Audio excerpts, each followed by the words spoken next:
ഏറ്റവും തിരക്കേറിയ തലസ്ഥാനത്തിലെ ട്രാഫിക് ലൈറ്റുകൾ പകുതിയും കൃത്യമായ അറ്റകുറ്റപ്പണികളില്ലാത്തത് കാരണം പണിമുടക്കിലാണ്. 5 മുതൽ 7 വർഷം പഴക്കമുള്ള ലൈറ്റുകളാണ് ഇപ്പോഴുള്ളത്. സാധാരണ 5 വർഷമാണ് സിഗ്നൽ ലൈറ്റുകളുടെ കാലാവധി. അത് കഴിയുമ്പോൾ മാറ്റി സ്ഥാപിക്കേണ്ടതാണ്.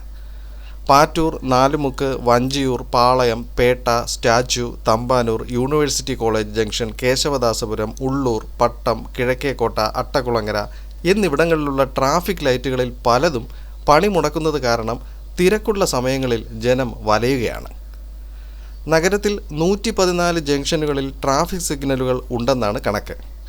ഇവയുടെ അറ്റകുറ്റപ്പണികളും പുതിയത് സ്ഥാപിക്കുകയും ചെയ്യുന്നത് കെൽട്രോൺ ആണ് ചെയ്തു വന്നിരുന്നത്. എന്നാൽ ഇപ്പോൾ സ്മാർട്ട് സിറ്റി പദ്ധതിയിൽ ചെന്നൈയിലുള്ള MSP എന്ന കമ്പനിക്കാണ് സിഗ്നൽ ലൈറ്റുകളുടെ പരിപാലനത്തിനുള്ള ടെൻഡർ ലഭിച്ചത്. ആധുനിക സംവിധാനങ്ങളുള്ള സിഗ്നൽ ലൈറ്റ് സ്ഥാപിക്കേണ്ട ചുമതല അവർക്കാണ്. Thiruvananthapuram road development corporation limited, city corporation എന്നിവർ സ്ഥാപിച്ചതും കൂടാതെ MLA MP ഫണ്ട് ഉപയോഗിച്ച് സ്ഥാപിച്ചതുമായ ലൈറ്റുകളാണ് നഗരത്തിലെമ്പാടും നിലവിലുള്ളത്. ഇതിൽ വാർഷിക അറ്റകുറ്റപ്പണിക്ക് കരാറുള്ളത് Thiruvananthapuram road development corporation limited സ്ഥാപിച്ച സിഗ്നൽ ലൈറ്റുകൾക്കാണ്. സ്കൂൾ കോളേജ് വിദ്യാർത്ഥികൾ, ഉദ്യോഗസ്ഥർ, തൊഴിലാളികൾ, ആംബുലൻസുകൾ തുടങ്ങിയവർക്കെല്ലാം ഈ സിഗ്നൽ തകരാറ് മൂലം മണിക്കൂറുകൾ നഷ്ടപ്പെടുകയാണ്. മന്ത്രിമാരും ഉന്നത ഉദ്യോഗസ്ഥരും വരെ ഗതാഗത കുരുക്കിൽപ്പെടുകയും ചെയ്യുന്നു.